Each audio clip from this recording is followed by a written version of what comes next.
Standing up in McKinney, this is According to Callus, coming to you on Tuesday, February 7th. This is episode numbered 350, and how fitting might it be that it is a Texit Tuesday. Listen, give you a couple of highlights here. Call the ledge, tell your friends there should be no enemies, and know the right story to give. Please follow along after this. I feel like I need to remind you all time and time again that the best way you can help me, help you, help the mission get done is share, like, subscribe the show. Follow the show on Podbean or whatever your podcaster works with. If you're feeling particularly enthusiastic, go ahead and comment and rate the show. Help me out here. The algorithm is not necessarily your friend if you dare to speak about the forbidden subject. And here we go. Item number 1. Call your legislator. Yes, there is a number of bills that are presently available regarding Texit.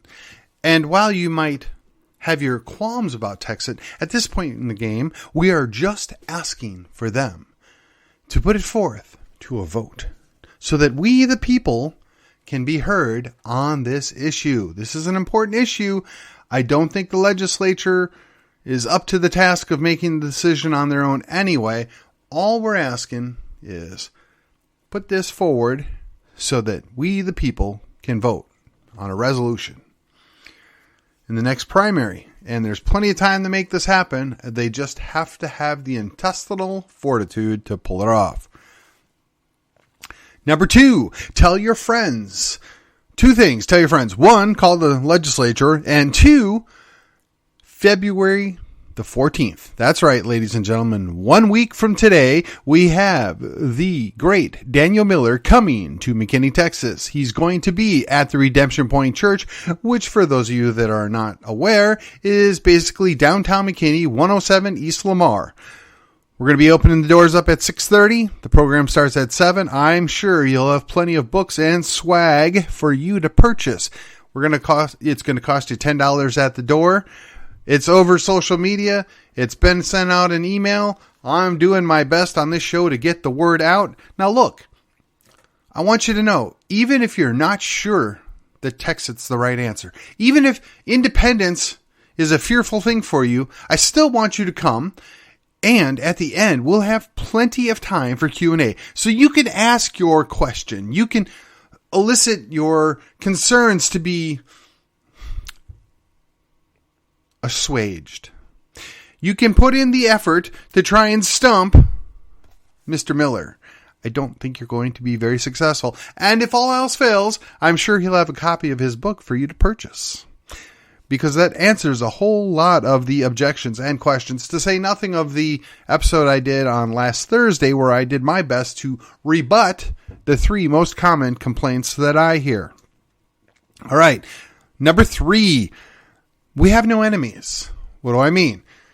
While the majority of us that are, quote, conservative or liberty-orientated tend to slant to the Republican Party, so there is a, let's say, preponderance of Republican voters that show up at Texit events, they are decidedly not partisan. That's right. They want Democrats. They want independents. They want libertarians. They want constitutionalists. They want everybody that's interested in Texas independence to be well informed and make the correct decision, which is to push forward for independence. Look, I've told you time and time again, you can't fix DC. We got issues in Austin, but we can deal with Austin. It's only a couple hours down the road. So we have no enemies among them, nor do we have enemies that want to have the Constitution enforced. No, we would like that too. Coincidentally enough, the Constitution does allow for this. It doesn't prohibit it. Also, for those of you that are big fans of the COS, you're not our enemy either. You want to open up the entirety of the Constitution to be amended, We're not opposed to that. In fact, once we create our own country, you'll have an opportunity to tweak the Texas Constitution. Excuse me, the Texas Constitution. Have no fear. This is a good thing. All right. And for those of you out there that are just so excited that you can be uber progressive and leftist, yes, you can, but you need to go to California because you know what? They want their independence too. And I know they would love to have your help and your assistance in seeking their success at their own independence. So, see, you're not an enemy. We'll be happy to put you where you'll be happier. All right. Also, item number 4. Know the right story. See, there are a lot of people that are out there that see this as running away. They see this as giving up. They see this as taking the ball and going home. They see this as a failure or admitting that we can't fix it. I look at it as a strategic retreat. I look at it as a redoubting. I look at it as, what do they call it in chess? Castling your king, right? We know we can't fix every other state. But if we can fix Texas, if we can address the issues here in Texas and we can lead the way as an independent entity, there's nothing to say that at some point in the future we couldn't rejoin. Or better yet, we couldn't have some of the other states that we left behind come join us. See, there's nothing to prevent any of this from happening. And again, some of the naysayers, oh, well, this has been decided. Military conquest, blah, blah, blah, blah, blah, blah, blah. When you declare independence, you are breaking the ties that bind you. It's giving you an opportunity to go out on your own. The only thing holding us back is fear. And I'm asking you, what do you fear more? More problems, more abuse, more tyranny out of DC, or our own independence? See? These are the stories. This is where you need to go with this. You need to put it into a frame of reference that the person you're speaking to can understand and, quite frankly, buy into. It's not going to work for everybody. Not everybody's the same. And to consider that everybody should hear the same thing is not a good idea. So let me tell you. Going forward, I'm at that big episode, right? 350. Going forward, I don't know that I can continue to do every Tuesday as a Texit/Texas Tuesday. But what I think I'm going to do is I'm going to pivot to a once a month. We're going to pick up a specific issue. I'm going to base most of it largely off of Mr. Miller's book because he's already done all the work. And I've got another book, Let My People Go, which I have been trying to get around to reading for several months now, actually since last summer, I guess. Time will tell. We're going to get this way. And I, the challenge is there are lots of different projects. There are lots of different things that I would like to be involved with, that I would like to help with, that I think I would benefit from being involved with, as well as the organization or the movement would benefit from. I don't know where my course is going to necessarily take me in the future, but I do know that I serve the Lord first, I serve my family second, and then somewhere along the line is myself. So I'm open to opportunities and I'm open to life as it adapts and changes. One of those things is the opportunity to express my desire for independence, my desire to break free from the tyranny that is DC. And I feel that I am doing everybody a service by bringing this to your attention, by telling you what it's about, by causing you to question whether or not this is a good opportunity. I don't want you to be ruled by fear and dismiss it. I don't want you to be captured by uncertainty because you don't know what's next or you don't know what's going to happen, we would have never, and I say we, I mean our country as it stands now, these United States would never have existed if it wasn't for the pioneering spirit, if it wasn't for the desire for liberty and independence. And we cannot abandon those just because we're enjoying prosperity, just because we enjoy comfort. We have to be willing to always push the boundary, always take the next step. It's been said, there's nowhere else left to go. If the United States falls, there's nothing left. It's been further stated that if Texas falls, the United States is done.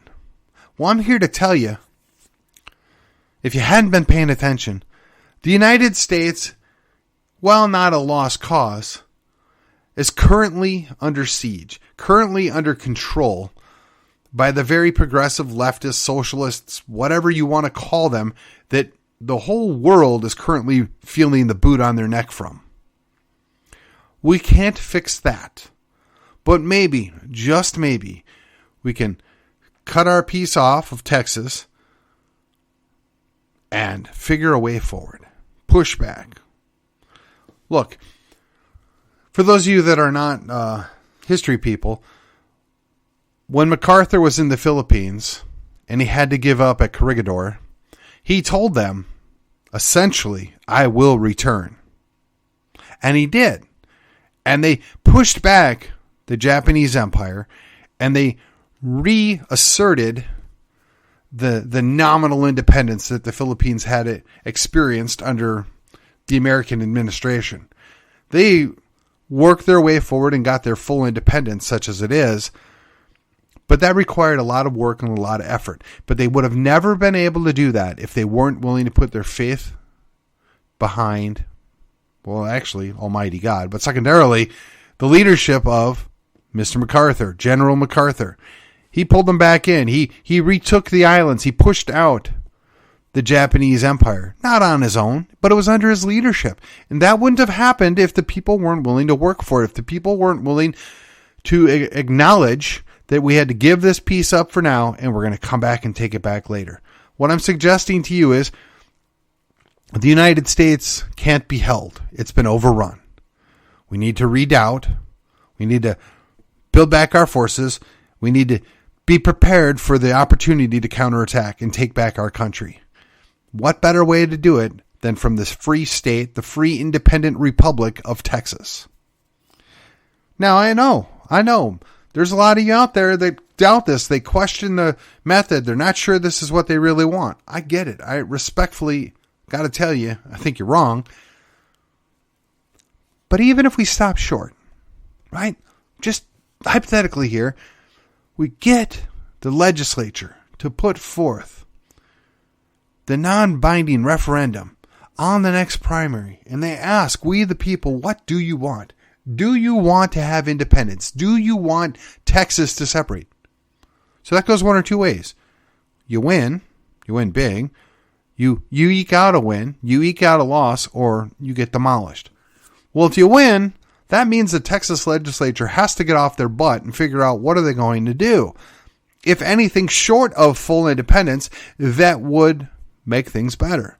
But even if it's a tight loss or a tight win, that gives, honestly, the Texas legislature another opportunity to go back and say, hey, feds, look, you saw how close this was? We're going to need to assert a little more sovereignty here. We're going to need to do a little something beyond what we've been doing because our people, we're done with it. We're not really going to keep playing this game. We need to do something better. We need to give them something. Do you think the Republicans, 2 years ago, that they really wanted to give us their constitutional carry light, aka limited permitless carry? Do you really think they wanted to do that? I can tell you a good number of them didn't want to do it. But they did because of the pressure and the heat that we put upon them. They felt it. They knew it was there. Now I will tell you that I think a lot more of them were actually in support of the heartbeat law, right? The heartbeat bill. That's great. And I'm really glad we passed it. And everybody that voted for it should get a pat on the back. But my question would be is why did it take so long? I mean, really? We have a majority. We've got a majority that is quite substantial in both houses and a governor, and we're still dinking around getting this piecemeal stuff done. So I'm not going to hold my breath and suggest that we're going to necessarily get full independence anytime soon. But what I'm hoping for is that there's enough pressure, there's enough presence, and then there's enough desire shown by we the people in the great state of Texas to our state legislatures that they owe us. They need to give us the opportunity to speak out on this issue. You're not even asking them to sign on for the independence. Oh no, they get to wash their hands of that. They're just going to put forward the question. Should Texas reassert its independence? I don't think that's too much to ask. And in fact, in the land of weasels, that is the legislature, aka Austin, aka the swamp, that is the perfect scapegoat for them. Well, we put it to the people, and the people wanted it. But the sad thing is, a number of our state reps are just cowards. They're weak. Or worse yet, they're sellouts. They're frauds. They're not interested in what we, the people, want. They're not interested in what's best for Texas. They're not interested in protecting our rights and our liberties. No. They want to just stay in power. They just want to look good. They want to just give enough to keep their people happy. And I'm going to tell you, for me, for years, probably 2 decades, gun control thing was my deal breaker. If you supported any gun control, I couldn't support you. In fact, if you killed expansion of gun rights, I couldn't support you. I'm going to tell you, I'm awfully close to moving that line to include Texit. Why? Because they are telling us that 1, they don't trust the people. 2, they don't want to defend our liberty or our independence and our sovereignty. And 3, they're far more interested in possibility going to D.C. than doing what's best for Texas. And much like gun control, if you are so afraid that somebody might own a firearm and might be able to protect themselves or might be able to push back in a tactical way, you are not worthy of that power. You are not worthy of that authority.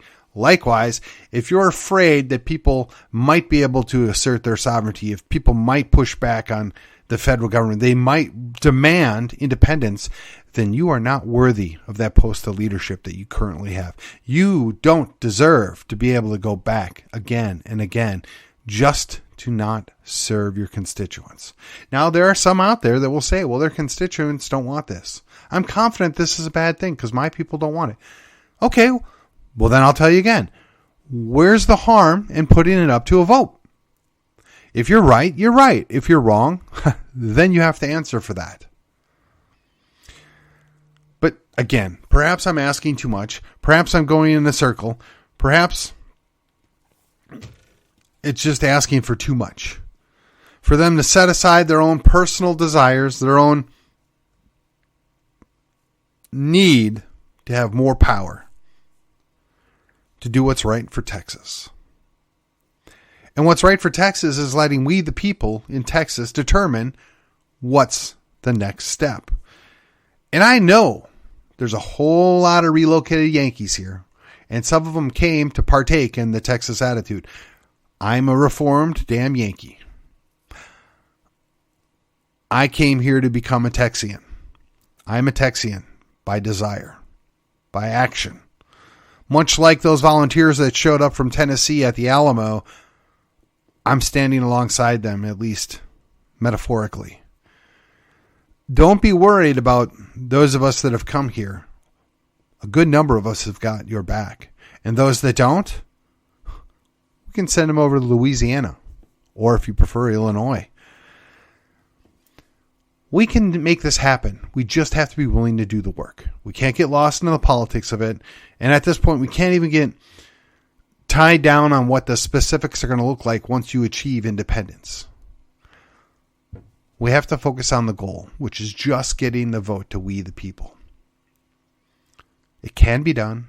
It should be done. You just got to know how to tell your story and who you're talking to. It is my sincere hope and desire that you will come and join us. The Collin County Patriots are hosting Daniel Miller of the Texas Nationalist Movement. He's coming to talk about the Texas Constitution and how Texit fits in that. And while the Collin County Patriots does not endorse Texit, we're split on it. We believe that every person and every movement has an opportunity to be heard through us.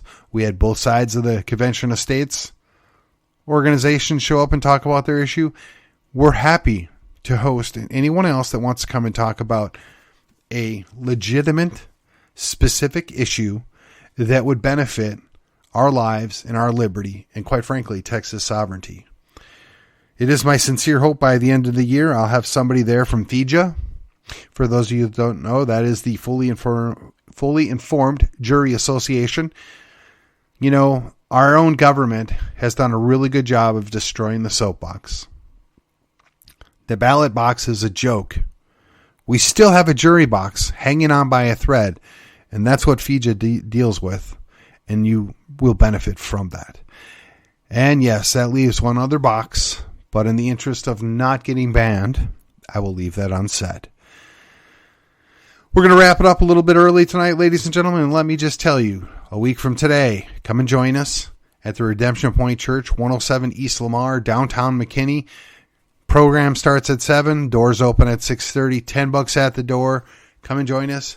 Thank you. Have a good night, and I will see you on the other side.